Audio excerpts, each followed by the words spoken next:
Unicorn leather jacket, বৈজ্ঞানিক নাম অলুটারাস মনোসেরোস। জেলেরা বলছেন এটা পুরুষ ইলিশ। সাগরে আসার পর থেকে সবথেকে বড় মাছ ধরা পড়েছে। একে বাটারফিশ, মিয়ামিয়া, স্পটেড বাটারফিশ ও টাইগার স্ক্যাট নামেও ডাকা হয়। ঘিলু, হাড় এবং রক্তহীন আজব এক প্রাণী।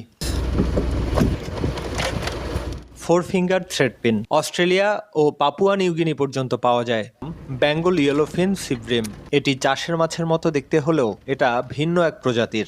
এর জন্য জাবা মাছ দিলাম, ছাড়লাম।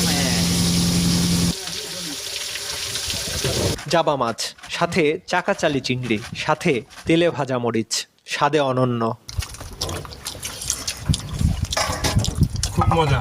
পোর্ট গেছে, ডুইবে গেছে, তারপরে আমরা ভাই বলতেছে ভাই আমি আর থাকতে পারতেছি না, আমি জামুক গিয়া